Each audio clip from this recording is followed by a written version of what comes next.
Hi, I'm Sasha Petersa. Thank you for joining me on my Women in the Nude podcast, where we bear it all except for our bodies. We'll leave that to your imagination. I am so excited to have Violetta Benson here with me. She is such a badass. And if you don't know her, I don't know why you wouldn't know her, but if you don't know her, she has a podcast, Almost Adulting, and it's one of my favorites ever. But also, I don't even know what you want to call Daddy Issues. It's like more than a meme account. It's great advice. It's comedy. It's everything. I am obsessed with it. So if you don't know her from there, maybe you just know her from her hot body. Porn. I'm kidding. No, I don't do porn. It's a bad joke now. Welcome. Thank you. Thank you so much for having me. I feel like 5 years ago I can make that joke. I used to always make that joke. They'd be like, you look familiar. And I'm like, you saw me on Pornhub. And people would get awkward. But now if I say that, they're like, yeah, OnlyFans? And I'll be like, no, I was joking. I don't have an OnlyFans. It is different now. I wish I could sell my feet. I would do that in a heartbeat. Yeah, me too. But oh no, people would probably pay me to remove the photos because my feet are so ugly. I would make money by people having me delete them. I'd be like, you're going to look at this unless you pay me $100 to remove it. I mean, I doubt it. But yeah, feet are weird. I don't get the foot fetish thing. I really, I'm not about that. But, to each their own. Yeah, I don't get it either, but I have ugly feet. Sorry. Whatever. I just want to say, before we really start, that one of the reasons, not just because I like you as a person, but one of the reasons that I wanted to have you on is because you're actually a big inspiration for this podcast. I've spent my whole life watching my P's and Q's and making sure that I say the right things or don't say certain things. And I feel like I've had guy friends all my life, except for my really close best friend. And as I got older as a woman, I wanted a bigger community to just say whatever I wanted to say that I can't say to everybody else in my life. So when I came across Daddy Issues and just you in general, I was like, this girl is fucking awesome. I love what she says. I love how authentic she is. And yeah, you and people like you are just so good, I feel like, for women. So thank you for that.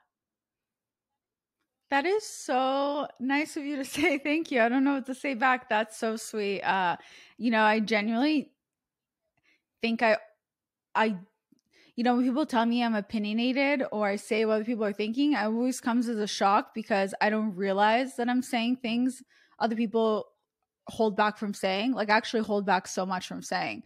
So that's what's so funny. You know what I mean?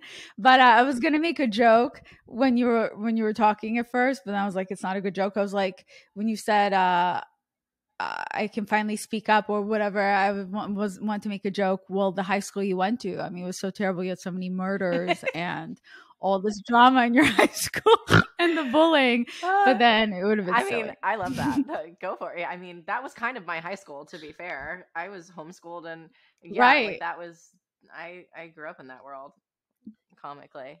No, I mean, pretty a lot. I mean, that was so relatable to me. I was like, that's literally my high school. I'm like, did we go to the same school? Because same.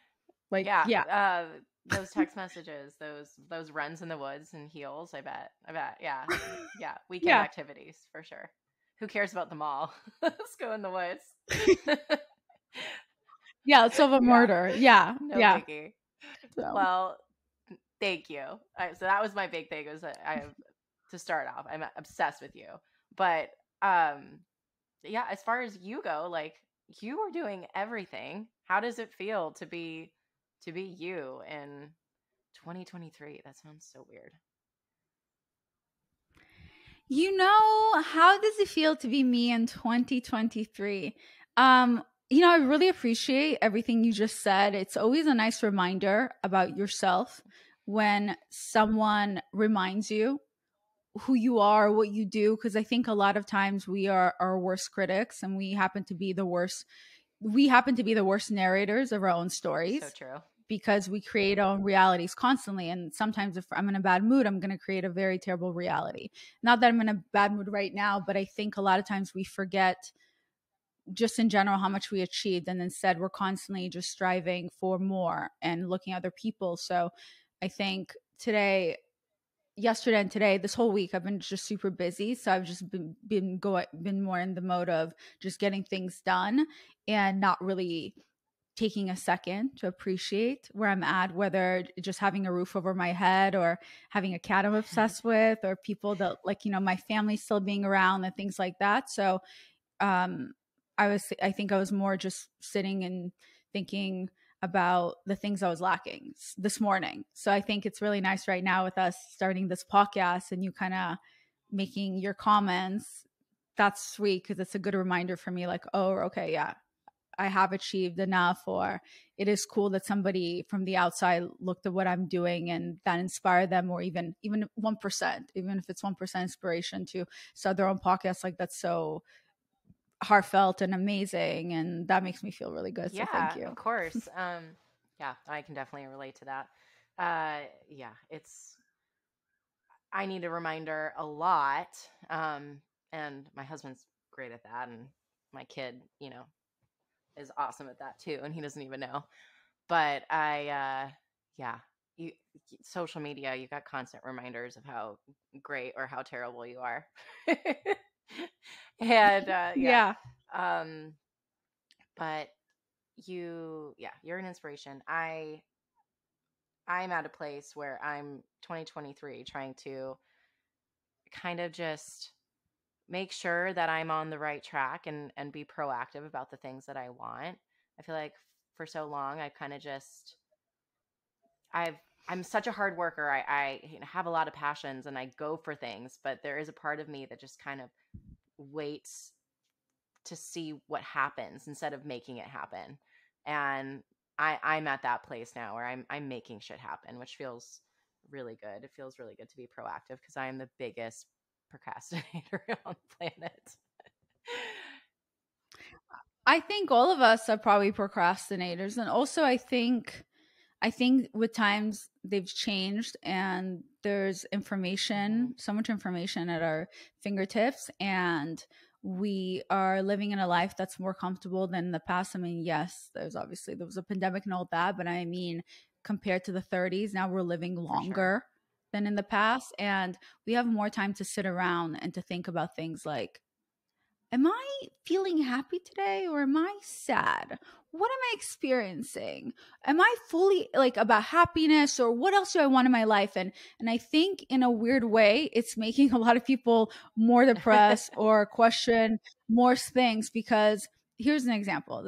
I don't know why I'm bringing this up, but there was this research that I read about years ago, and the research was about depression and mental health.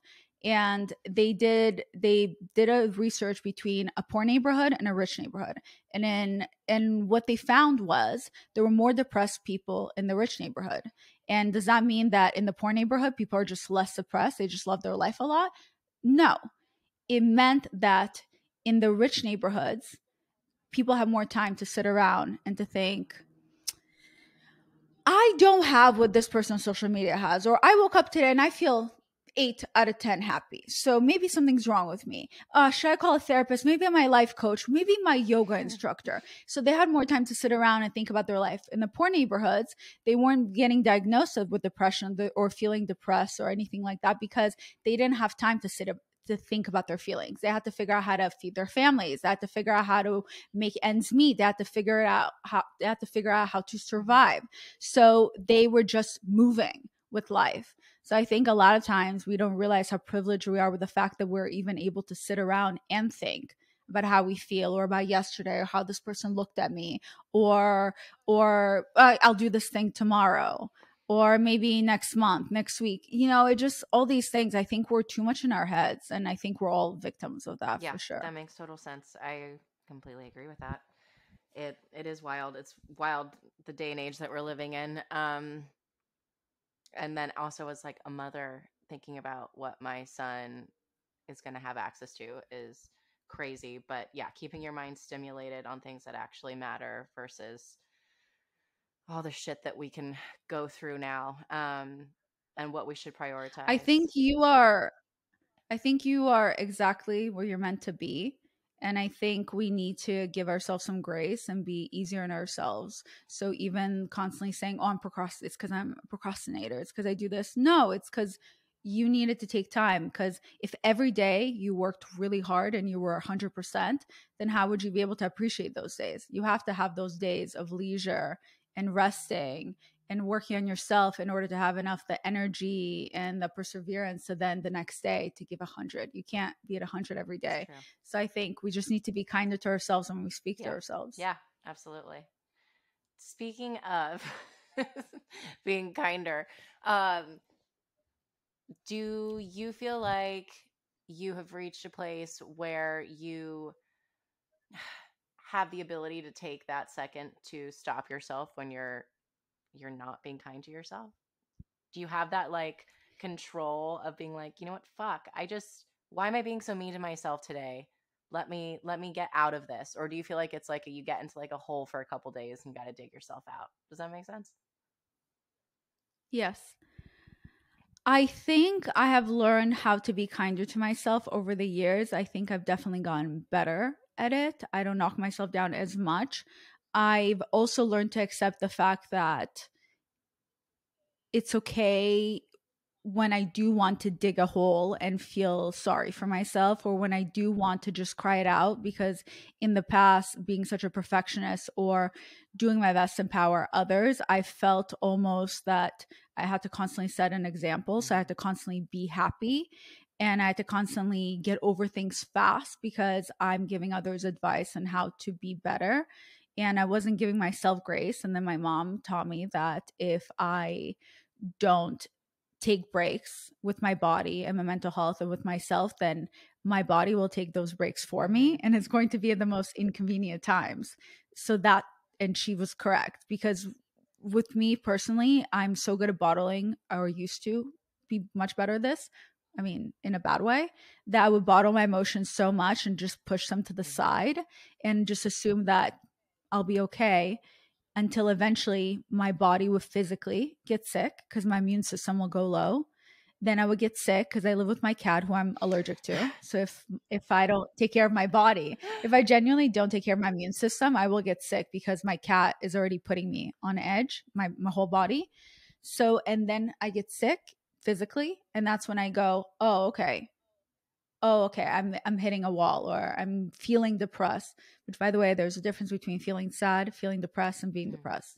So then that's when I check in with myself, but that's already too late. And in the past before that, I would literally already be in my depression, where I haven't showered for, a week, and finally, and everyone's calling me, I'm not answering, and then I check in with myself. So it slowly started to get better with that. So now I think I give myself grace in a way that, okay, I'm really sad about this.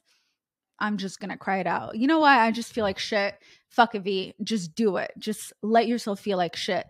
I allow myself to feel like shit, but then I talk to myself and I say, okay, enough.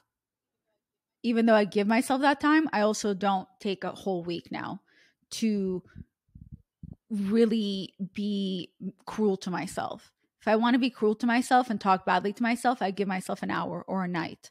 But then I say, okay, enough. And that's over the process of obviously going to therapy, doing research about these things, interviewing amazing therapists and very knowledgeable people who taught me so much. And I do my, there's so much knowledge that comes our way, and it's up to us to listen. And I've done my best to try to listen. And this one advice a while back on my podcast, I think last year, really stuck with me. And this woman, she said, you just have to remember that you always have a choice. So every day you wake up and you check in with yourself and you ask, is this working for me? That's what she said. Is this working for me? And every day you ask yourself. So if you're okay with feeling sorry for yourself or being in a bad situation, but not doing anything to get out of it because you've gotten used to this familiar feeling now in misery that you don't know what it's like to be happy, then, it's working for you. But if one day you wake up, which just happened to me recently, I stopped talking to a guy and I first tried to be his friend. That I always do that for a week. And then I'm like, okay, why are you doing this to yourself? And then I'm fantasizing about it, and then it doesn't make me feel good. And then finally, it's that morning when I wake up and I say, is this working for me? No. okay, then what are we going to do? And then I finally make that change, because it's not just your physical change, it's your mentality as well. You have to, your energy, where you're putting your energy, you Yeah, know? absolutely. So I don't remember what the question was, but yeah, that's how I'm kinder to myself. That totally. I have to force myself. And I talk to myself nicely too. Like, it's really sweet. And I think everyone should do it. And I don't care if it's cringe. You don't have to tell other people you're doing it. And you don't do it so you can film yourself and tell people what you're doing.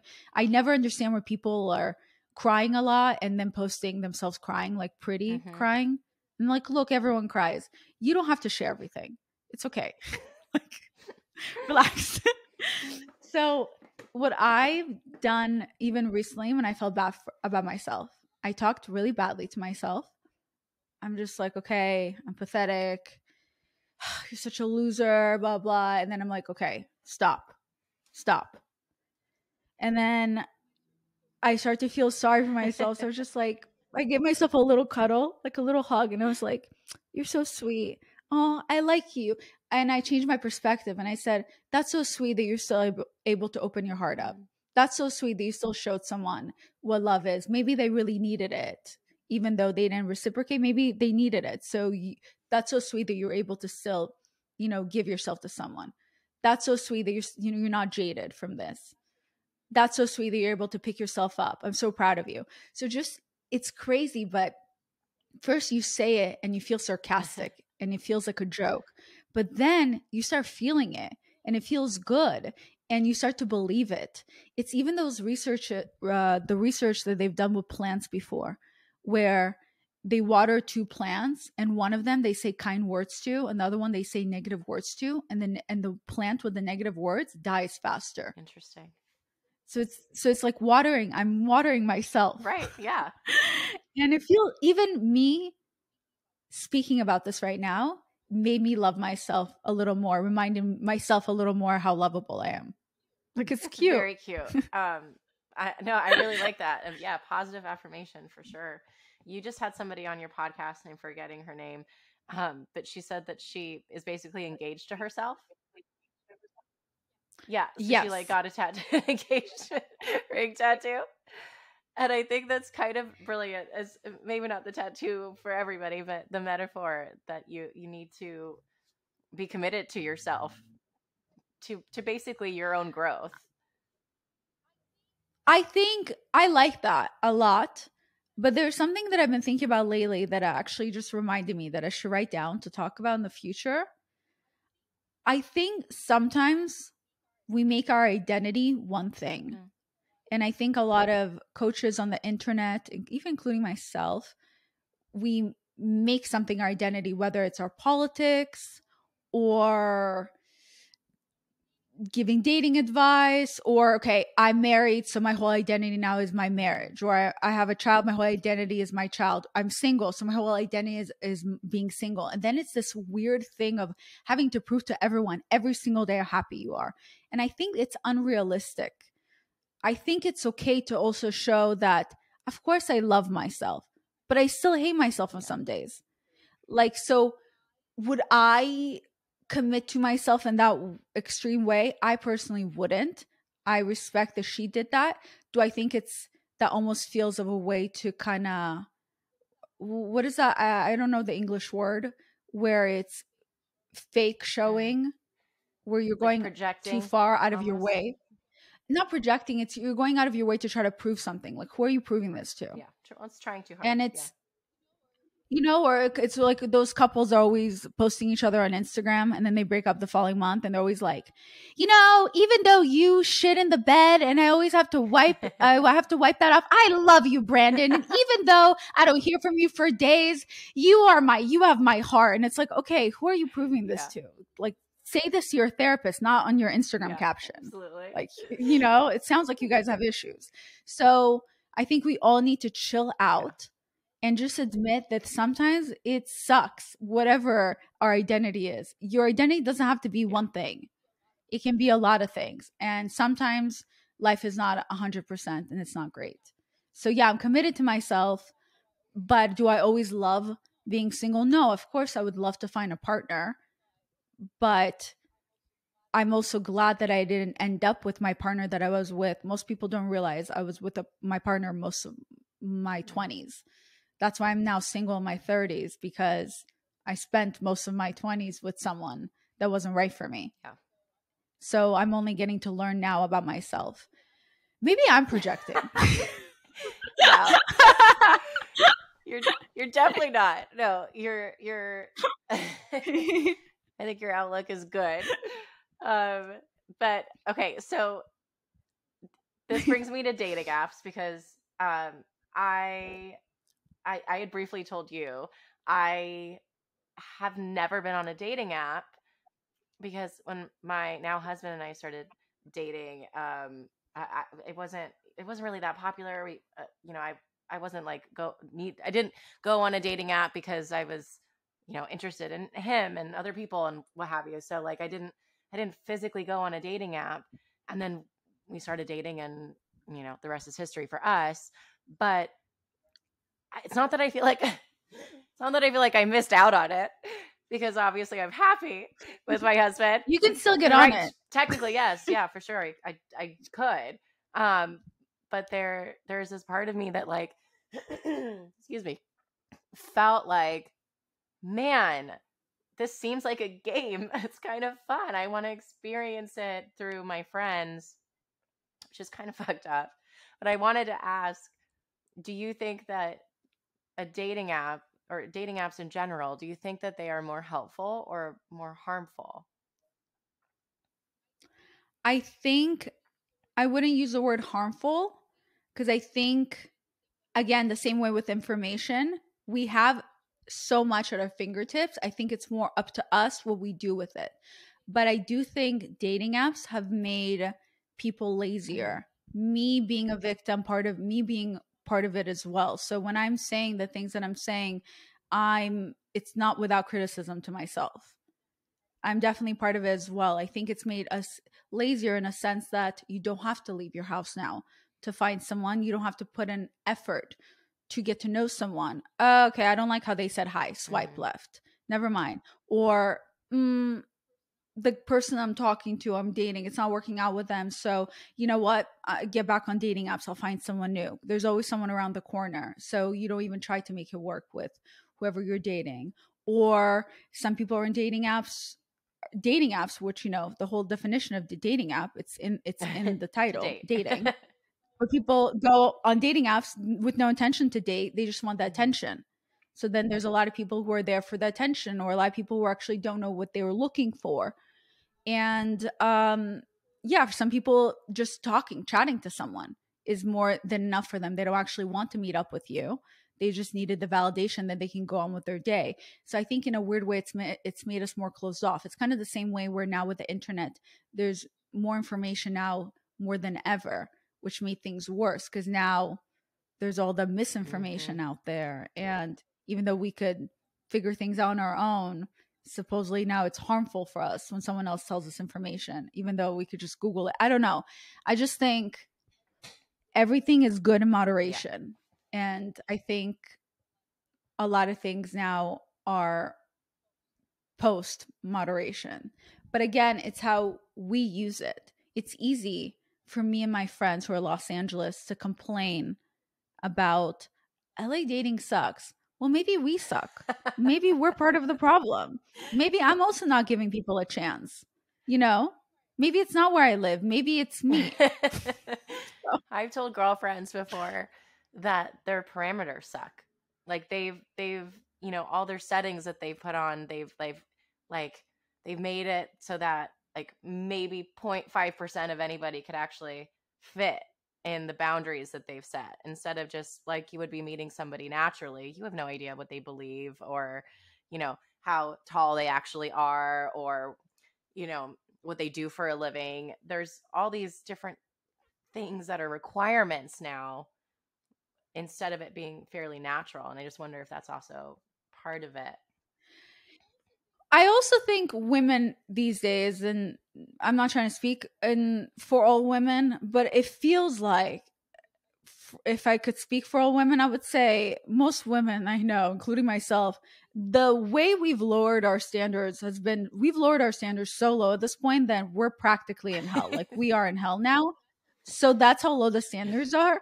And still, it seems that sometimes, so I don't think I feel that women are not really as much the issue. Sounds bad. But I think I've noticed the women really have lowered their standards, and still the guys are dating. They're like, yeah, I mean, I'm 40, but I still live at home, but like I still don't know what I'm looking for. I'm still finding myself. And you're like, you're 40. You're like, sorry. Yeah. I'm finding myself. Maybe when I'm 70, I'll be ready to have children. I don't know. Maybe. I'm still young. I don't know. So I think that's what that's the kind of the pool that we have with a lot of the men. You're like, okay, great. You figure yourself out, Bob. Like, call me when you're 65. Maybe then you'll find yourself. I would just like to point out that I love the fake names that you have for guys, like Brandon and Bob. So good. I don't know. Yeah, one of my girlfriends is like, he has to be over, 6 foot, and I'm like, but you're 5'3". Now I'm saying that as my husband's 6'5". Like I don't want short guys either. So I'm a hypocrite. I like short guys. There you go. I'm at this point that I'm like, just have a job. Like, just be passionate about something else except me, but don't forget that I exist. And even that, my standards are apparently too high. I find it so, it's terrible because it's like a social experiment. Like I find it fascinating at your expense, and I apologize for that. But I do think it is interesting that with how things have progressed, people are, even though it seems like everyone's so sexually active, research shows people are less sexually active than they've ever been in years. People are having babies later on in life, and a lot of people are saying, oh, it's because we learned we don't want to. But it's also because they're meeting their person later on in life. And I think, again, it seems that there's it feels to me at least, that there's constant division between men and women. So again, we have all this information at our fingertips, and it's somehow making people lonelier and more further apart from each other, and constant, being scared to be vulnerable. All that stuff I find very interesting. Yeah. Because I forgot what I was gonna say. I'll come back to yeah me. No, just like the fact that it's kind of like a social experiment. But I think you're right. All this information that we have, too much time in our hands in some ways. I remember now. What bothers me though is that things have changed now with women being more independent, and I think that has been a struggle with some men. I think maybe they don't feel as useful, whatever it is, versus even though the women are very vocal, like just I just need you emotionally more than financially. And they're like, I just don't know what you want emotionally. Okay, but like I don't understand you because I can't help you financially, like emotionally. Yes. My heart. So I think, and I find it interesting that everyone now is getting together older, but it seems that the misogyny and the terms are always sticking around, where if a man is in their 30s, in their 40s, 50s, whatever, they're single, they're a bachelor. If a woman is in her late 20s, 30s, 40s, 50s, and she's single, she can't keep a man. Like, isn't that so interesting, the terms? Versus, as much as I was making jokes about the standards being low, obviously I was just making jokes because I do comedy too. I just need to tune it up a little. But us women, we've raised our standards because with women, if you're educated, then you're looking for someone educated. If you have a good job, you're looking for someone on that same level as well. I mean, whatever it is that you're looking for. So a lot of women now, they raise their standards. They don't need to depend on a man. They just want a man. So now they're kind of looking around and they're just not settling for anything. And if someone treats them poorly, with all the information that they have out there and the good coaches, they learn to walk away. They learn to love themselves. And I think that's another probably reason why women are settling older. But I do think that's really interesting. Sometimes the pressure. Sometimes I feel pressure What is that noise? No, it's my dog. Don't worry about my. She's Oh, my sorry. big ass Great Oh, Dane next to me is. Don't. Yeah, it's not you. Sorry. oh. But sometimes I too feel pressure to settle down. Sometimes because of one random guy, Robert 432 from Kentucky, was like, "You're gonna be alone forever," and I'm like, "Shit, I should call my ex and just be with someone so Robert will respect me." But like sometimes, I can't help but think like that. Yeah. But you got to remember, your time will come, and it's better if you just find. I mean, actually, I was talking about my friend Sarah.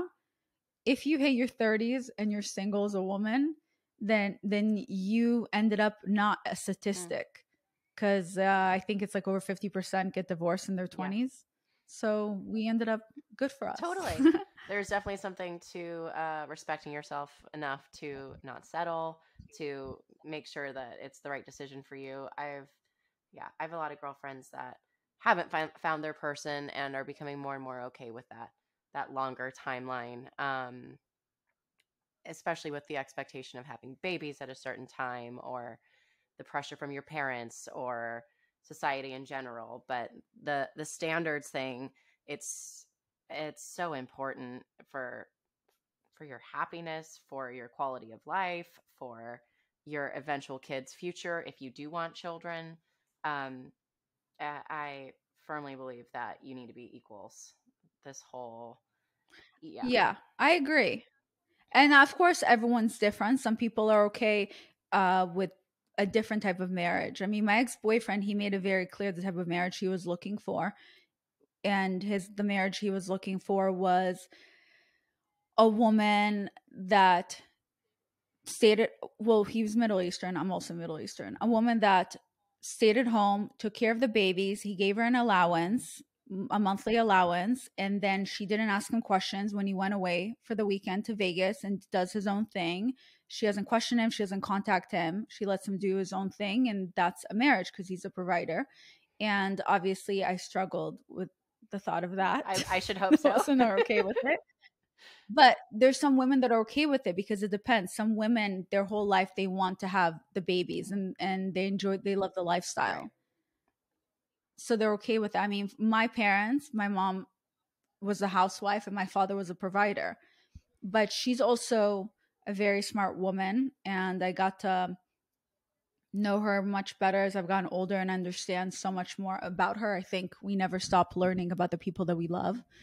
And I think you should always be curious about the people that you love, whether it's your family members or your partner. That's how you continue to grow good relationships, by always being curious about them, never thinking that you've learned everything about them. And I got to learn, my mom taught me this one really interesting part. She said, if you want a man to love you for the rest of his life, make sure he depends on you. And she said in a way where it's even the little things that you do, they don't realize that they're dependent on you.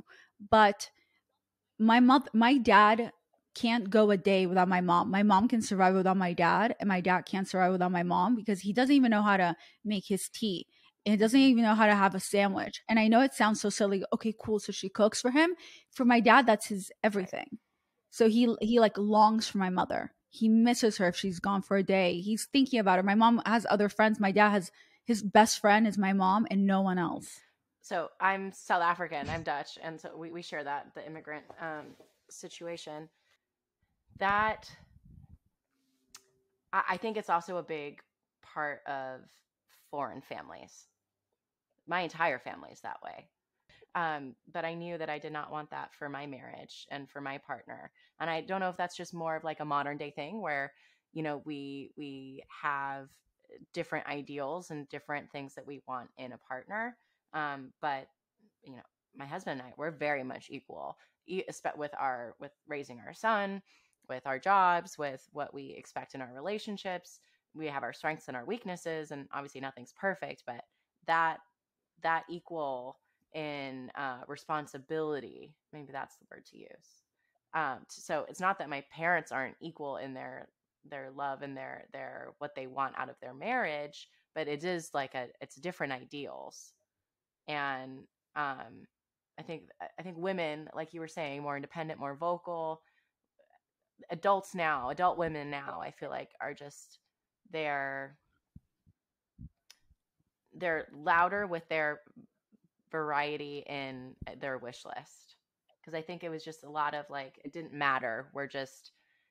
It didn't matter if we didn't love it or didn't agree with it. This is just kind of the role that we have to fill if we want to get married. Yes, but growing up, obviously my account is daddy issues. So I grew up with daddy issues. So, you know, but I always looked up to my dad because he didn't know I existed. And I was like, wow, what a cool guy. I want to get to know him. He's so cool. And my mom showed me so much love. And I was like, wow, she's so needy. She's so emotional. She's too soft.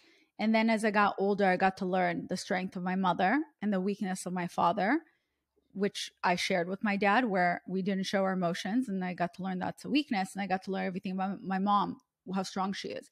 And my mother is so strong in the sense that, yes, they're dynamic, even though she has a master's degree and she was a teacher prior for them getting together.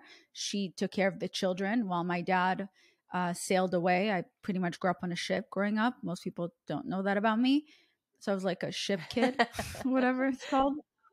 My dad would be away for 3 months at a time and then back home for a month. And my mom would always take care of the children. That was her job, and that's a full-time job.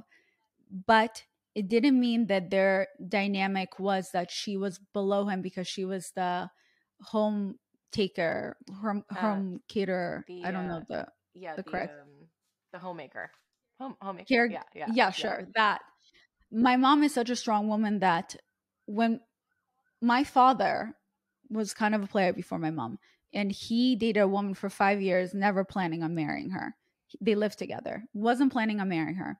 And I think maybe they finally broke up, and he met my mom, and he fell in love with her within 2 seconds. And he just knew she was the one for him because she was beautiful, and he knew he would have beautiful children with her. Literally, that was his thought process. And then my mother just left her ex-husband for cheating, because my mom is that strong. He cheated on her. She was married to a tall, beautiful doctor.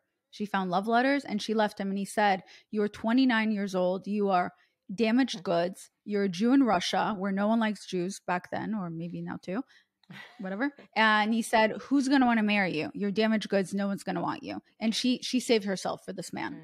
So she was her first. And she said, "I don't care. I'm going to leave." And she moved to a different city. And then that's where she met my father. And she knew this guy would be a good provider. So they both knew what they wanted from one another. It doesn't even feel like love, but she knew he would be a good provider and he would take care of her. And the funny part, how my parents met, was that this lady said, "I want to set you up with this beautiful, tall man over there." And my mom said, "You know what?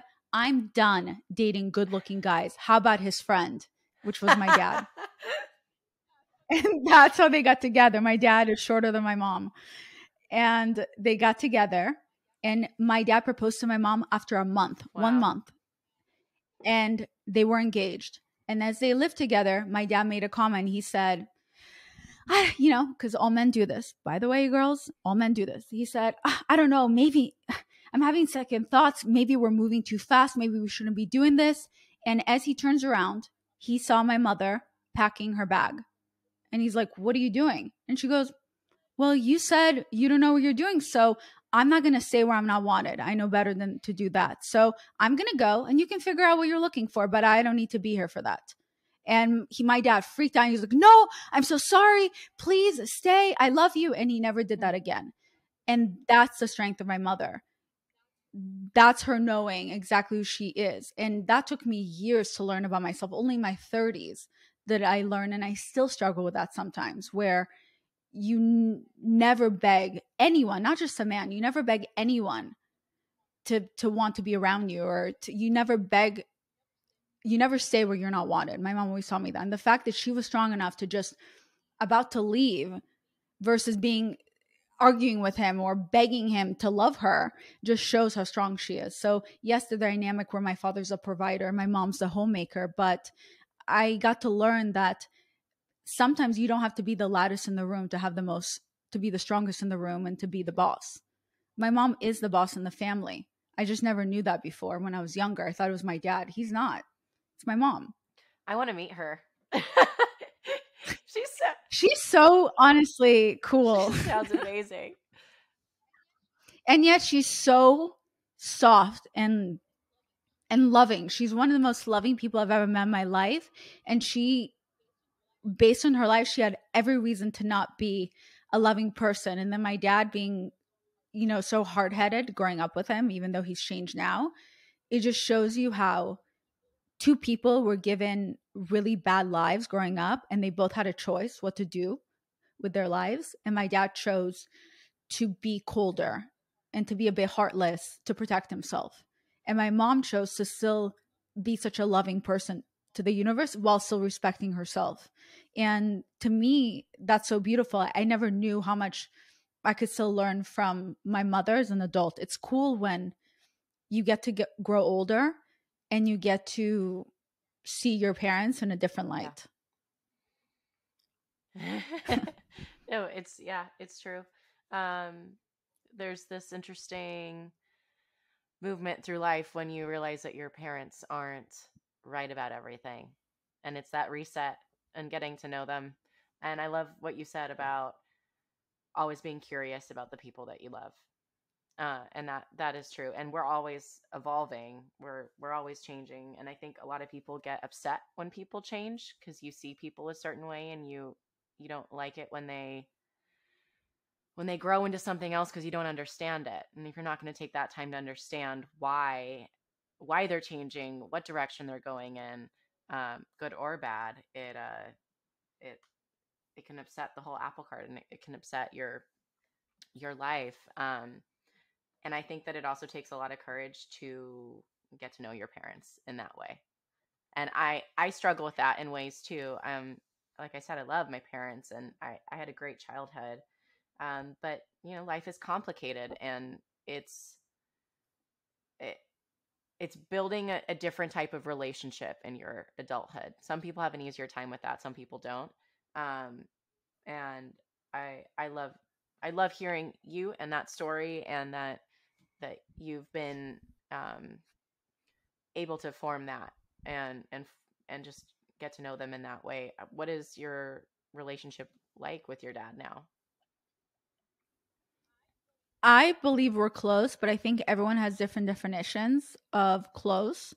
I don't have to talk to my dad every day to be close to him, but as Russian perspective, we're close. I love him so much and he loves me, and I think about sometimes how much I love him. I'm probably, sometimes it takes me a few days to respond to his text. I don't know why I still get like that. It's really random, weird anxiety that I still get. And sometimes I get super excited when my dad says out loud that he loves me. I suddenly, it's like my little inner child that wants to cry. And I'm like, why am I acting like this? I'm an adult. I'm a woman. I shouldn't be getting excited, but it's this little excitement that, because your father is the first man in your life, so he either breaks your heart or shows you what love is. And I think a lot of times people don't realize that your father can subconsciously be the first man in your life to break your Yep. heart Or or both. learn how to heal it. Yeah, it's not his fault. Obviously, I've learned. I believe that everyone is doing their best, and I like to give people. I'm so thankful that I didn't hold my past or the way I grew up against anyone in my family. My parents always taught me that all we have is our family. Since we moved to the US, I only have my immediate family Same. here, which is my mom, my dad, and my sister. So, and my parents always taught me very cold Russian lessons. Like, in a sense, they would tell me things like my dad would tell me things like, when people tell you they love you, they're lying to you. They don't mean it, because they only love you as long as they need something from you. And he would teach me that, and I used to think it was cruel, but he would teach me that because my heart is too open, I'm too giving. And then people would let me down. You watch me get let down, and then he would say, if you're gonna be this stupid, then you're gonna have tough, you need to have tough skin. And I was like, shit, okay, that's really good advice. If you're gonna be stupid, then you're gonna need tough skin. Like, right, thanks, dad. But a lot of his advice that when I look back that I thought was mean or silly, was actually very true. He Yeah. wasn't wrong. But yeah, I'm thankful that I got to repair my relationship with my parents, especially with my father. I got to change the whole generational trauma, whatever pattern or whatever that thing is called. I hope that even if it can inspire one or two people to do the same with their families, but it has to start with you, which is the hardest part, because we think, well, why should I do it? I'm the child. But you're not anymore. And your parents, now you get to learn that your parents are not superheroes and your parents are human and they didn't know any better. And maybe it's your turn. Like maybe that's what you're meant to do. But I think we always think we have so much time. Mm-hmm. And we don't. Because if you really think about it, you have a last moment with every single person in your life and you just don't know it. There's every single person in your life, there you have the last time you will ever see them. And you never realize when it's going to be the last time. And I'm not saying just in a passing away type of way, but it's just also you fight with someone or they move to a different country and you didn't realize that the last time you saw them was going to be the last time. So when you really put things in perspective where you realize I really don't have that much time. And that's kind of one of the reasons when I made the decision to change the dynamic with my father, I just realized how many more years do I have with my dad? So am I going to continue? Now I want 24 years without my father and I saying I love you or hugging each other. Is this enough for me or am I ready to try to change it? And at least, even if it doesn't happen, at least I'm going to know I tried and I'm going to learn from it. So I had to force myself to start saying I love you to my father and to try to hug him and things like that. And it took a while before he started being okay with it. So I had to accept that I was going to be rejected by my dad over and over again until he was going to feel comfortable around me. But it was in a way where I had to be so comfortable in my own skin. And I had to tell myself, I know he loves me. He's showing me love in different ways, just not the way I want him to show me. But I'm going to teach him how I want to be loved. And I think that's one thing we miss all the time with people. And I've learned this even recently. When I had Jay Shetty on my podcast, we had a really good conversation. It's so true where sometimes we expect people to love us the way we want to be loved, but we don't say it to them because we're afraid of being rejected or being vulnerable. But why not just try to tell people how you want to be loved? And it doesn't need to just be romantic partners. It can be your platonic relationships as well, like your friends, your siblings, your parents. If you just ask people how you want to be loved, then you give them a choice. And now they have a choice if they want to reciprocate. So my father showed me his love by putting a roof over my head and supporting me financially in the best way he could, even though I grew up poor. He still did his best because when he grew up, his dad was a cheater, an alcoholic, and he spent all their money on other women and he left them so dirt poor. And then he was sent to jail for being a Jew with the business in Russia. And then he got beat up to death by the prison guards when my dad was like 17, 18. So my dad was left with no father and also no money. And then people came to their home and they're like, your dad owes us money. And my dad was like, in Russia during communism, the way you would live is you don't even have your own apartment. You share with other people, and you don't just share an apartment with other people, you share a room with other people. So each family gets a corner in a room. So you get to share like one room with 4 families and you each get your own corner. So my dad was like, look, like we have nothing. I don't know what he owes. So he then decided that he will always take care of his family. So he took care of his mom and then he took care of us. But as a child, obviously, I don't know that that's his way of showing me love. And my love, I needed to be hugged, words of affirmation. And the cool thing that you get to learn as you get older is that as an adult, your love languages, the way you want to be loved is the way you didn't get love as a child. That becomes your love language. So my love language is touch and words of affirmation. So I realized my dad loved me all these years. He just didn't show it to me the way I wanted to be loved. So I'm going to start practicing with him how I want to be loved till he does it back. So I showed him how I want to be loved. So we'd be on the phone and talking about whatever, and then I'll be like, wait, dad, before you hang up, что means what in Russian? Be like, I love you. And just hang ups. Okay.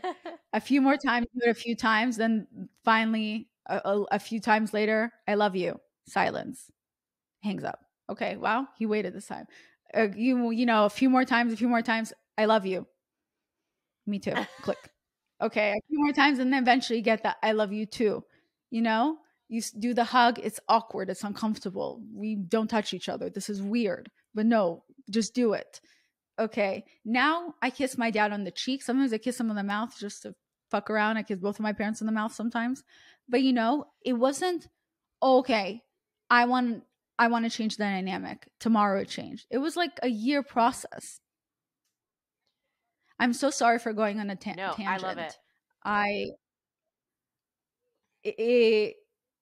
I get so excited about a topic and I just like dive into it because it reminds me of all those happy moments, and it makes me feel proud, or you know, makes me think of my parents in this moment, and I love them. Yeah, I think it's powerful, and that's exactly what this is for. I was literally telling my husband about, I don't know, a month ago now, how important that is, how crazy it is that we expect people to just know how to love us, and that it should be normalized. It should be something that is, or maybe wouldn't it be nice if everybody knew that they just had to tell people in their life, hey, I need this from you. And like you said, it's a choice. Either somebody is willing or can do that for you, or they can't, and how much faster that process would actually be to find out if that person is for you or not, whether that be a friendship it's or yeah, anything. And obviously life's not that simple, and we're so complicated and complex, and it changes, and maybe we think we need something and we actually don't. We need something different. And but it's worth it. And I love what you're saying about your family, and how much work it takes, because it's never a quick fix. And especially with family, with or just people in general that you have so much history with, it it just like it brings up so many different types of emotions, and you do have to set a lot of your own stuff aside if you want something out of that relationship. You know, a lot of people decide to not do that, and I think that that's also something important to say, is that everybody's situation is different, and it's it's not always healthy to have certain people in your life. And I think that is of also something course. to like overcome, which I thankfully I've never had to deal with that in particular, but people close to me have. And it's an interesting thing. It's like, and what, at what time, at what place do does family not get a pass? Do those childhood people in your life not get a pass? Does your partner not get a pass? And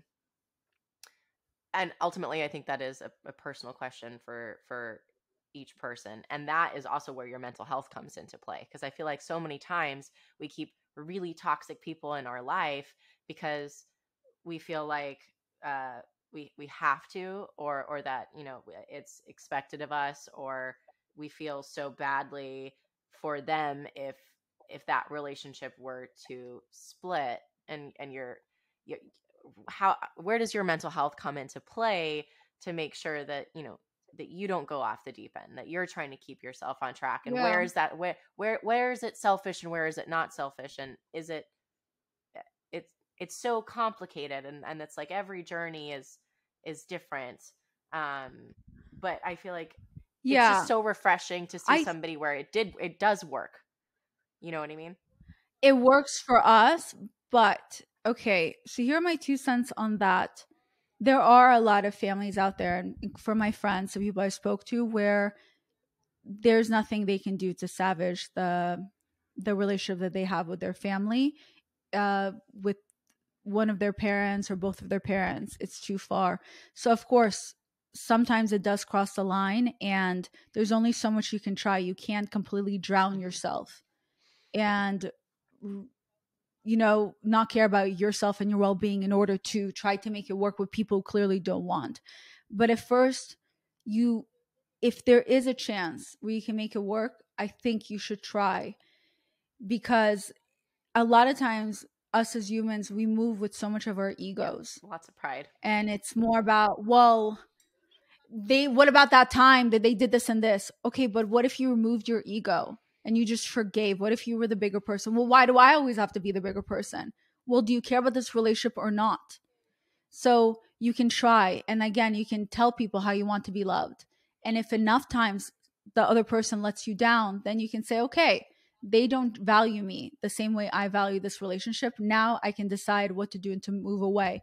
But I think now, with all the information that we have, again, like I said, we have so much information, and for some reason we know even less, is that people overuse a lot of words, whether it's narcissistic, gaslighting, toxic. Now suddenly everyone's gaslighting. Am I gaslighting you, or do we have a miscommunication? And my reality is a little different from yours right now, because I'm understanding something completely differently. Maybe we should talk about it before you assume I'm gaslighting you. Or am I a narcissist, or am I just not into you? You know, so all these words now people just throw around, and it's their way to be like, oh, my family's toxic. Why? Because your political views are different? That's why you want to never speak to your family again? And that's people who clearly then must get so much love from everyone around them that they can just throw a relationship so easily because they have one opposing view. Right. But again, it all depends of what really matters to you. Here's an example. I was talking to somebody I work with, and she talked about her mother, and she said, my mom is such a narcissist and it's always about her, blah, blah, blah. I'm so envious of your relationship with your dad. I wish I had a relationship with her, but every time we talk, it's always about her. And I go, what do you want from her? And she goes, well, I just wish sometimes she would just tell me I'm doing great. She's always talking about herself. And I go, okay, so you wish she would tell you how great you are or how great you're doing. She goes, yeah, I need the words of I need validation. She just doesn't care. It's always about her. And I go, well, what do you do when she talks about herself? Do you tell her good job? Because obviously she just told me that's how she wants to be loved. And she goes, well, no. I'm a little resentful. So I purposely also looked the other way, because it's like, if she's not going to congratulate me, I'm not going to congratulate her. And I said, okay, so who's winning here? And I go, what if you tried to love her the way you want to be loved? So if you're saying you're looking for validation, maybe your mom is also looking for validation. You guys are missing each other on that part. So what if next time she starts talking about herself, instead of ignoring it or putting it down because you're resentful, why don't you say, Mom, that's amazing. You're actually doing so well. Honestly, I'm so impressed with you. I'm so amazed. Wait, tell me more. I want to know more. She said, okay, that's right. I'll try it. And she tried it. And by the way, this is a woman who's in her late 30s with children, all that. It's not someone in their 20s. So I'm not giving this advice for, if someone wants to say, yeah, it must be easy when you're 20. No, this is someone nearing, like, they're 40 years old. And she said, I'll try it. She did it 3 times with her mom. And she called me and she said, holy shit, that things have changed with my mother. Because I told her, guess what's going to happen when you do that? She's going to ask about you. And guess what? Second, third call after she said, Mom, you are blowing my mind. You are so great. Her mom said, thank you so much. Wait, baby, what about you? I mean, you're so successful. Can you tell me about your stuff? And she asked her, and she listened. And then she congratulated her daughter, like her daughter really wanted to hear. So again, sometimes if you just removed your ego and you showed someone how you want to be loved, or you were just kind to, like, I had a conflict one time with a guy I was dating. We had a miscommunication and we fought, and I was over it. And the next day I said, what if instead of fighting to fight, I fought with him to come to an agreement? So instead of attacking him or telling him, like, never speak to me again, I said, you know what? I was thinking about it. And yesterday, yeah, I was upset with you, but I wasn't thinking of where you were coming from, because you did have a very stressful day. So now that I think about it, I shouldn't have taken things so personally, because I'm sure you really didn't mean it. And then I just came on even stronger when you probably just needed a minute. It had nothing to do with me. It had to do with whatever you're going through. And my response was, holy shit, I wasn't expecting to hear that from you. No one ever says, Right. no woman ever says that to me. And now that I think about it, I should have spoken to you like that. No, you're right. I should have been kinder to you. And I should have still hung out with you. And I should have still, you see, I apologized first. And what happened? He then apologized back. So if you just remove your ego, all I'm saying is just try. Better to try than not try. Yeah. Yeah. Yeah. I hope that helps. I love how passionate you are. I feel like this is how this is how I am with my friends. We get loud, we do this. And this is exactly what I wanted on the podcast, because this is what makes me happy. These are the conversations that, I want everybody to kind of have and feel okay having. I think I just feel everything. I think I'm such a logical person, but when I speak, I really do feel all my emotions. So everything I say with meaning. So I feel everything. And I really do mean everything I say. But also maybe it's because I'm by myself most of the time. So when I finally am speaking, it's a podcast. So It's good. It's really good. And it's insightful. Like it always does feel like there is meaning there, even with the jokes. So I appreciate that. Thank you. One thing I did want to ask about, since we do share this, is PCOS. Yeah. Yes. What was your journey like with that? So I think a lot of women are discovering that they have PCOS or some other symptoms and other things. And I think a lot of times, I don't know why it is with whether it seems that for women in the medical world, we're very behind. Mm-hmm. And I mean in a sense where sometimes maybe we focus more on the physical pain and we don't focus on the emotional pain. Like it's not as important, even though it's our mental health. And a lot of times they put us on different medication to mask things. Like aside from, ADHD not really being, or dyslexia, ADHD not really being diagnosed in women and other things, to PCOS. I didn't know I had PCOS until now in my 30s. And it was by accident that I found out. But now looking back, there's so many moments that made sense. When I got on birth control when I was 17, it had to do with hormonal imbalance. I didn't know the word hormonal imbalance even had to do with PCOS. So then I was on birth control until last year, until I was, I think, 32, maybe the beginning of 33, because I've only not been on birth control for 9-10 months. So I've been in birth control most of my life, not thinking of the effects of birth control, but it was regulating my hormones. One weird thing that happened when I got on birth control was that I lost weight. Again, I didn't think anything of it. It was weird that everyone else gets on birth control, they gain weight. I lost weight. I had no idea why. So when I got off birth control, here's the thing. A few years ago, I never connected this. A couple of years ago, I sunk into one of my worst depressions.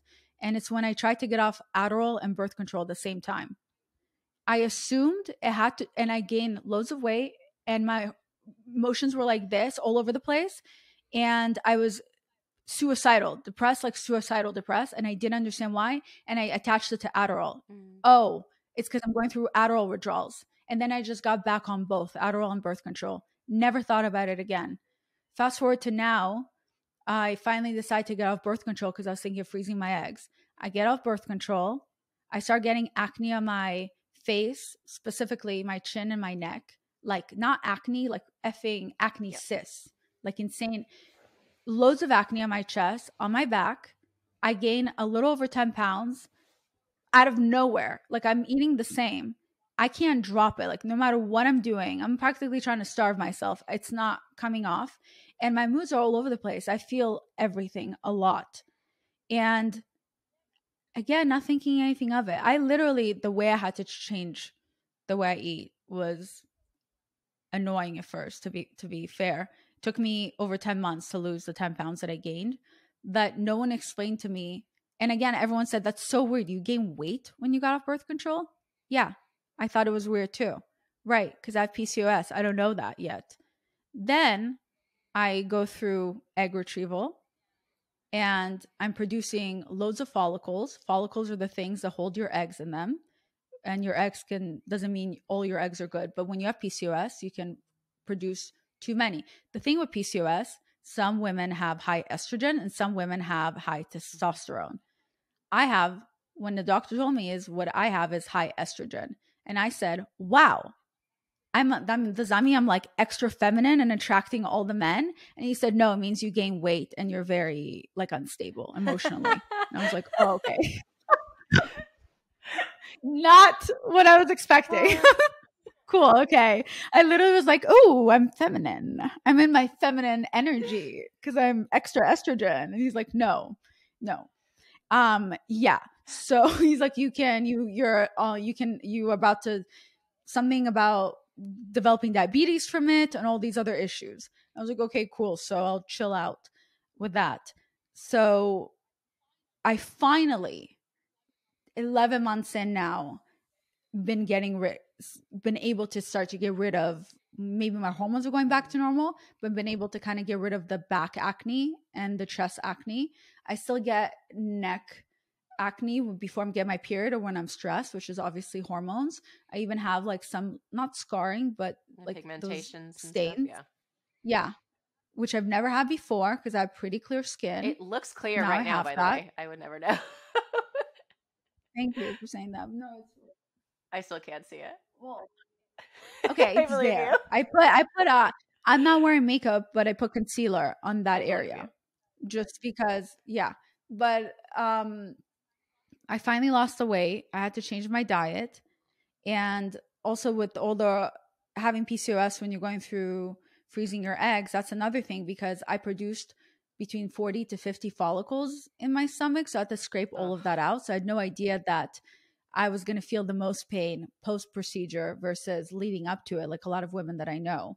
So that was different. And then afterwards, I was feeling very hormonal. Again, I was like feeling suicidal and I was feeling like no one cares about me. No one loves me. I broke up with the guy I was dating in that moment. And from my doctor to other people from in the medical world, no one said that all the hormones I'm injecting, I could experience these emotions and maybe PCOS will make things worse because my estrogen levels are all over the place. No one said anything. When you Google it, it says you go back to work a day or two later after egg retrieval. So I'm thinking I'm going fucking crazy then. Then it's me. It's my brain. There's something wrong with me. And then I finally looked up random Reddit chats where they talked about whether they have PCOS or not. They're like, I'm feeling suicidal. I just started crying randomly at lunch, but I'm really happy. Is everything, what's going on with me? And it's like, oh no, you're fine. I'm going through it as well. So I found solace, or whatever the English word is, I forgot, but I found peace with random Reddit chats that helped me learn more about my PCOS, helped me learn more about the emotional stress that I was going to go through after egg retrieval. And these are the things with women that it seems that no one really focuses on.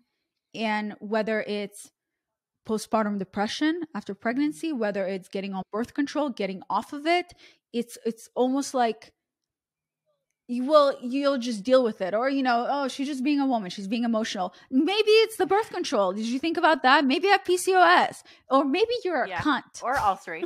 Yeah. So even right now, I don't know if right now when we're recording this interview, I'm 3 weeks post egg retrieval. So even right now, I don't know if my estrogen levels are back to normal and if I'm more emotional or if I'm myself. Like I have no idea. I don't know. Yeah, it's crazy. So I got my period pretty early. I got my period when I don't even think I was 11, and my period never regulated ever. And I had gynecologists tell me that, oh, you're young. No, it's fine. You're young. Doesn't matter. It'll happen. It'll regulate. They never really looked into anything. And I became an adult. I didn't want to get on hormonal birth control anyway. So I had the copper IUD. So I didn't have, IUD, the copper one, the one without birth control, like without any hormones in it. But those are really painful though. They're correct? Not supposed to be. So I've got a fun story about that too. Anyway, I'm like, I'm in my early 20s. I'm working in TV. So yeah, everything's being documented. Out of nowhere, I gained over 70 pounds in a year. Eating the same, exercising the same. Uh, it was ridiculous and confusing. And I mean, everything from like, am I pregnant? Like, what's happening? No one could tell me what was wrong. I went to 17 gynecologists, and literally, I had a doctor tell me to my face that I must be lying. I must be lying about eating normally and exercising and living a fairly healthy lifestyle. I must be lying because look at you. And nobody cared to look into it properly. So now I think I'm going crazy. I'm throwing up, almost passing out every workout because I'm not getting the endorphins that I should be getting from working out.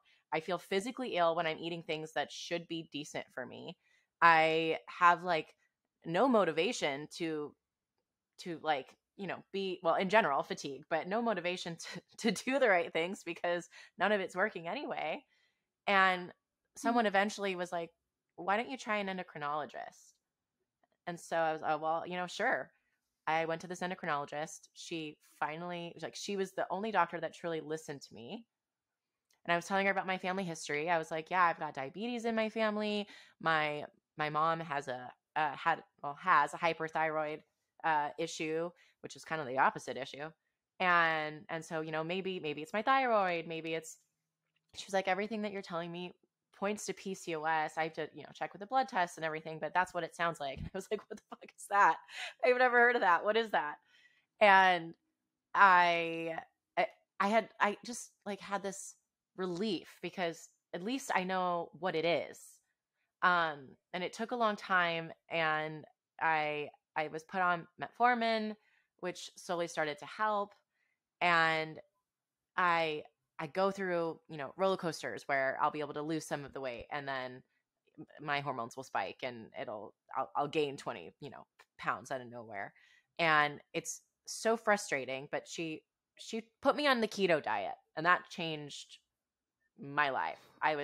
Things were finally starting to work and work properly and even out, and it was just so much better. I got pregnant, and I also, my journey with fertility, I thought it was going to take, a year or two, that I probably need help, that it would be something that would be, potentially harder than most because of PCOS. And we got pregnant within the first month, which was a huge blessing.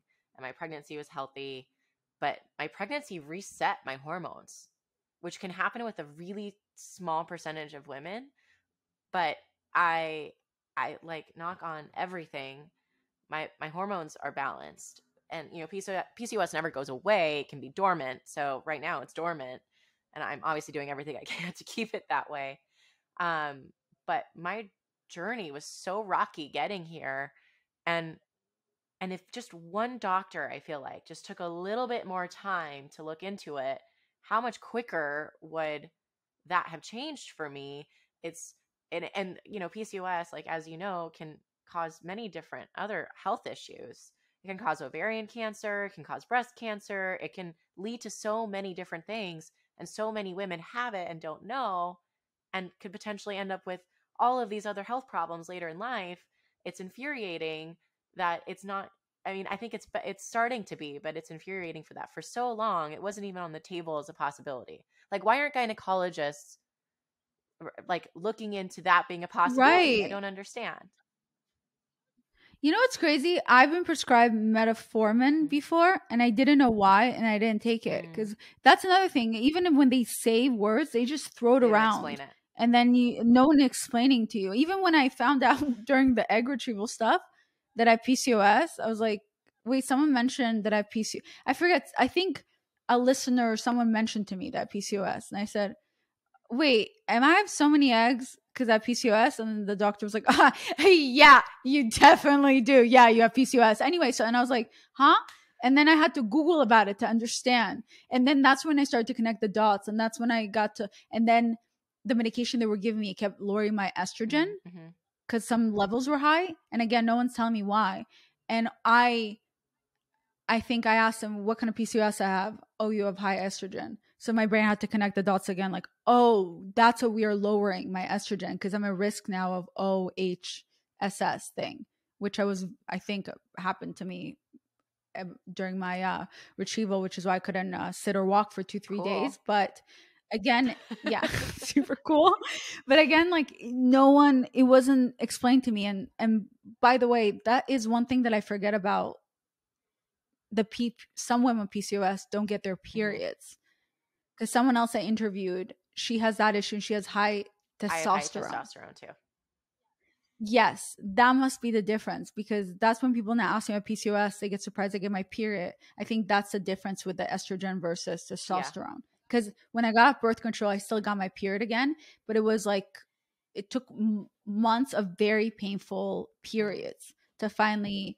It was the most heavy flow I've ever had the first and 2 day. Like it was like switching every hour, which wasn't a thing because I'm iron deficient and anemic, so I literally have no blood left in me. But now my periods have gotten better, I think.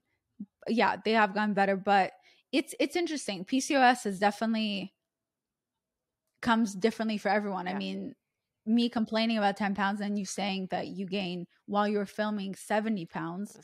And stress doesn't help. And it makes it worse. And everyone's telling you that you're crazy. I mean, it's just crazy everything that goes on with our bodies, and no one can tell you what's wrong or what's going on. Metformin is supposed to regulate your the way that your body processes insulin, and it helps you ovulate on time, which is, so it's like, for me, it was really good is to hopefully get my periods regulated.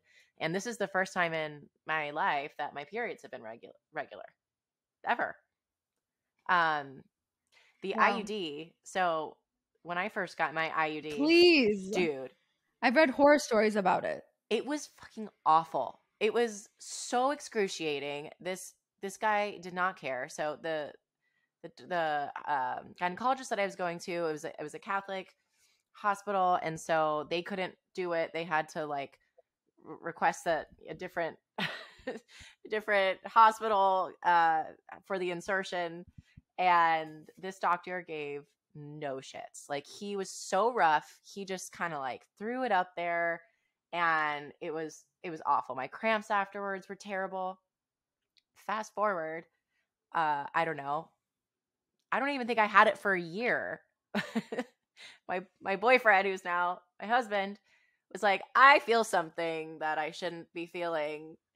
And who knows how long it had been slipping for, but I stuck my hand up there and I felt like the bottom of it. So not the strings, I felt the hard metal piece, which means that not only was it ineffective for who knows how long, but like, so when your IUD is in there, if it moves at all, you're supposed to get like excruciating pain because it's this hard metal thing that's like inside your cervix.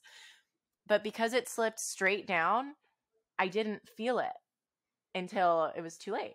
So I go to the doctor. I go to this gynecologist, probably the worst gynecologist I had ever been to. And I was like, look, it's slipping. I know because I can feel it. I explained the whole situation. She was so awful to me. I was 20, 19, 20. And I took a pregnancy test, and while I was waiting, she was explaining all these things, and she's like, if you're pregnant, you're basically going to have a miscarriage either way, because if it's above your IUD, then it's really dangerous and we might have to surgically remove it if you continue with your pregnancy. And if it's below the IUD, well, we got to take that out, and most likely you'll just have a miscarriage. So these are our options. So let me just ask you. So this partner of yours, is it like a quick thing, or is he like a real partner? Do you have like a good job? Do you think that this is something that is like even going to be okay in your lifestyle? She asked me all of these questions, basically insinuating that because of my age or however she wanted to judge me, that I wouldn't be properly prepared to be a mother. It went on for like maybe 30 minutes. And finally I was like, okay, did the pregnancy test come back positive or negative? Yeah, I was going to be like, are you pregnant? And she was like, oh, honey, it's negative. And I was like, what have we been doing for the last half hour? Like, was this like some sort of lesson that you were trying to teach me? Something that wasn't even my fault? She took it out. Everything was, it was what it was. And I left as quickly as possible. So after having my baby, like 4 months or so, it's okay. I need to get on birth control.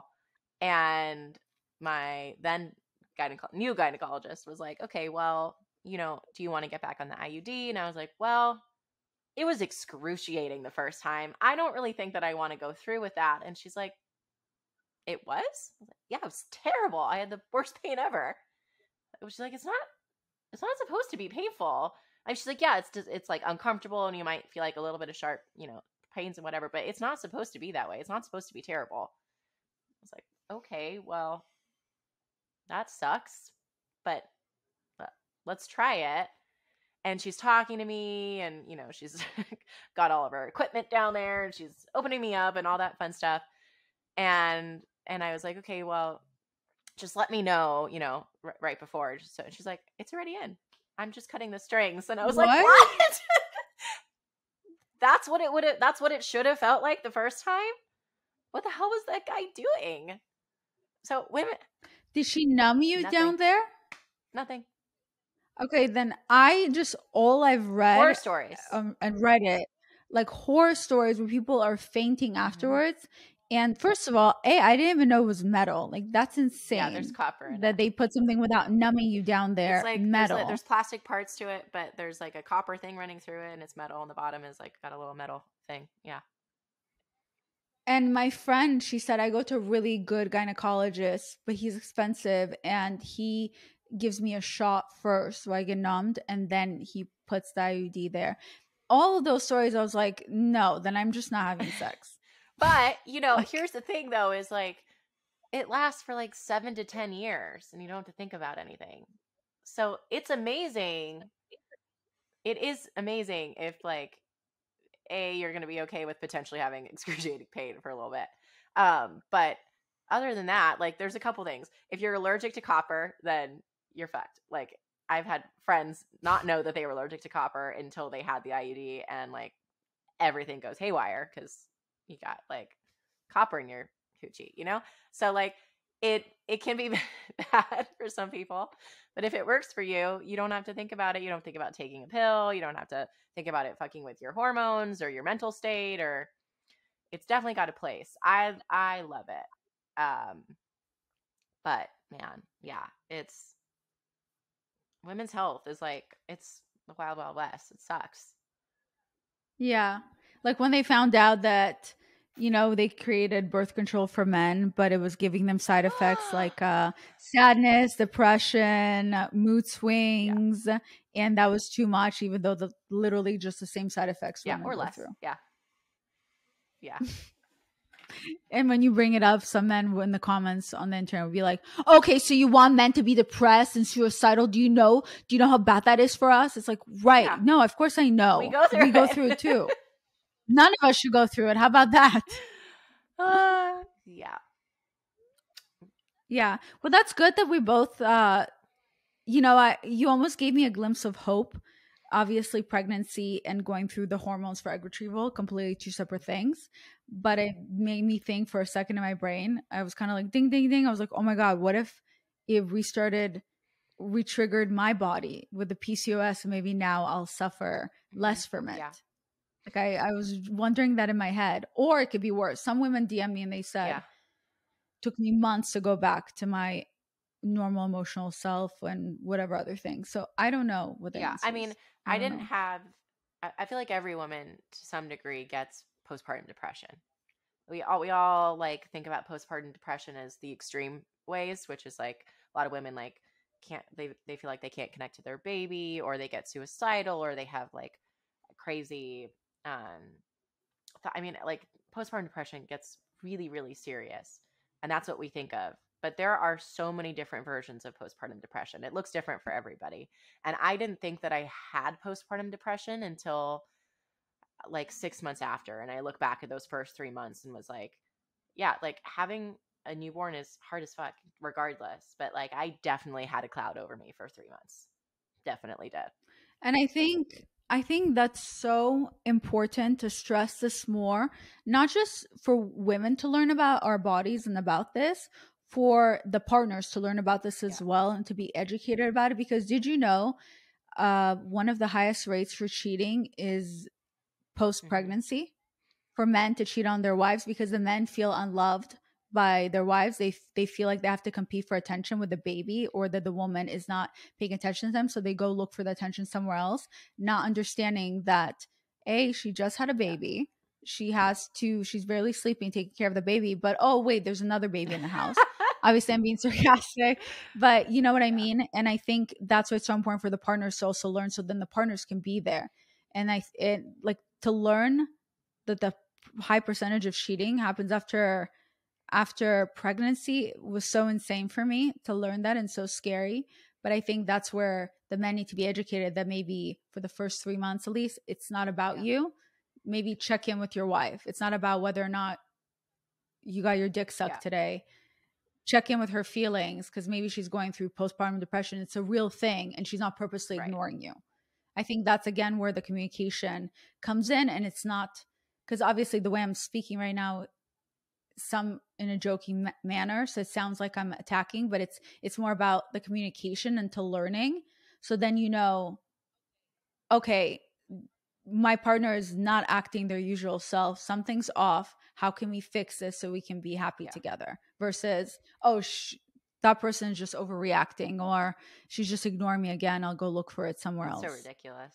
But yeah, no, it really is just so ridiculous. I was like, Hudson, my husband, was very involved in everything. Like he wanted to know as much as I knew during my pregnancy, and postpartum, and he was such or is but was such a great partner in all of that, and I couldn't imagine not having that. It's it's a life-changing thing that happens. You feel completely different. No matter how prepared you are, your life is completely turned upside down. And then you add like sleep deprivation to that. And people go crazy on sleep deprivation regardless, whether there's a baby or not. Sleep deprivation does weird things to you. And we just figured out such a good system. And that was so lucky. And I just, yeah, like you say, not just like the sexual side of it, urge women to educate their partner, and for men and just partners in general to just kind of like suck it up and like do your own research, and like this is Yeah. it's yeah. Because when I read the research about the cheating and the high percentage of how it happens post pregnancy, it was crazy when I was reading the research and how to avoid it. It was discussing how the woman needs to remember that she needs to take care of her husband and show attention to the husband, not to just the baby. And that to me was so mind blowing, versus the man also needs to understand that she just had a Yeah. baby and she's going through changes. So I think it really is, instead of the pointing fingers, it's about the communication. Like, yeah, don't forget your husband exists, but also it's not just that, it's the postpartum depression. It's if your partner has a miscarriage, that's another thing that people neglect to discuss, that it's not just you can mourn for a month, you can mourn for a Yeah. year, or even after egg retrieval, IUD, realizing you're too hormonal, or birth control, whatever it is, all these things. I think we try so hard to be okay and we pretend to be okay and we don't give ourselves enough grace, again, and we don't explain things to our partner. But I think all these moments, we not only should our partners be kinder to ourselves and be more educated and learn, but we should also be kinder to ourselves, and we should also understand that whatever grief we are experiencing from whatever things we're going through, there's no handbook on exactly when you should stop Yeah. grieving. And I think we get too hard on ourselves on that part. Whether you're grieving about what happened to your body and postpartum or miscarriage and birth control and all that for a week, or whether you're grieving for 2 years, that's what you need to do. And sometimes we have all this sadness in ourselves and we don't know where to put it. And you have to find different places to put it. And it's going to take a little longer than a month or 2 months or a year to find where to put that sadness and how to turn into happiness and in the past. So I think it's really important to remember that there's no time limit when it comes to grief. Absolutely. And I think also it's hard to ask for help. And I think especially for women, as this like putting our expectations on ourselves of what kind of mother we feel like we should be or need to be or want to be, asking for help is a really it's difficult because you want to be able to do it all. You want to be enough for your spouse, for your partner, for your baby, for your children if you have more than one. It's such a there's a lot of pressure there, and I think a lot of it comes from putting our own pressure on ourselves. But it's yeah, Literally. Or we, like you said, you didn't know you were going yeah. through it. Looking back now, the first 3 months. So sometimes we don't even know because we're not checking in with ourselves. When I hit a really bad depression that I discussed, I didn't know I was depressed until one night I went to sleep and I like writing and I wrote some poem. And the next day I woke up and I read the poem and it was the first time I was like, who is this girl? She sounds Mm-hmm. suicidal. That's me. Like I wrote these words. Oh my God, I'm not okay. And that's when I finally got to say it out loud. I called my mom. She was the first person, I confide in. And I felt, the shame and the embarrassment. And then once you let it out, once you ask for help, the shame just disappears. It's so crazy, the shame that we feel about asking someone for help or saying I'm not okay. It's so shameful, and shame I think is one of the worst emotions we can ever experience because it's so hard to get out of that because it removes any hope away from us and it makes us feel so low. And it's like, oh, it's my little secret because I'm ashamed. And then once you let the secret out, it's crazy, it sets you Yeah. free. Yeah, shame, you're right. And shame also prevents you from moving forward. It prevents you from doing the things that you love. It prevents you from lots of things. And we experience it in different ways all throughout our life. I think that's like one of the biggest things about mental health is like that journey never ends. Life events change you. You just even if it's not like a big life event, like you change, and your journey to happiness maybe this sounds a little depressing in itself, but like that journey never stops. You always need to find what makes you happy and what brings you peace and what brings you harmony, and it doesn't just someday just click and that's it. You find tools and resources to help you um, be in that headspace as much as possible. But I feel like some people think that like, yeah, there's just this one moment where you finally find this thing and then you're happy forever. That doesn't Yeah. exist. Um and it's important to always seek it out. But, yeah, like you said, grace. You'll never be happy if you're constantly chasing the next Yeah. thing because you're constantly in competition. You constantly want Yeah. something new. I think if your goal is to be happy, whatever that definition is for you, then I think it's all about changing your perspective Hmm. and understanding when you just say three things you're thankful for every day, or just being thankful for things about yourself. Like, I'm thankful that I'm still able to, for example, I'm deaf in my left ear. So sometimes I think about, oh, I'm so thankful I still have hearing in my right ear. Because, like, what if I just, and so that's changing your perspective instead of saying, oh, great, I can't ever effing hear when people speak to me on this side, and it's so like during the pandemic, everyone with their mask stepping away from me, I couldn't hear people, and I felt embarrassed every time. I stopped leaving my house because the thought of just asking, people interacting with me and I can't hear them, and then I have to ask a million times to repeat themselves. And if they have an accent, then I feel embarrassed because I think, oh no, they think it's because their accent shit. And then, I'm getting in my head. I stopped leaving my house. I'm like, I just rather just not interact. Because then you say, so sorry, do you mind repeating that? I'm partially deaf. And it sounds like, people say, oh, I'm blind. I'm so Right. blind. Yeah. That's why. But, and it was the embarrassment. So you change your perspective. How lucky am I that at least I have my right ear that I can hear, Yeah. you know? Or I feel, it's such a quirky, unique thing about me that I'm deaf in my left ear. So that's how you slowly find your little happiness, just being thankful for where you are right Yeah. now. Absolutely. Thank you All for right. this. It's so pleasant talking to you. I know that like my listeners are just going to be thrilled to hear from you. And yeah, I could talk to you for hours. I really could. I mean, we have an hour and a half. Same. We've been talking Yeah. for an hour and a half. But I really appreciate you taking this time. I love that we have so many things in Thank common. you. Thank you so much for having me. I enjoyed this too. I hope everyone else that's listening enjoyed our conversation Yeah. as well.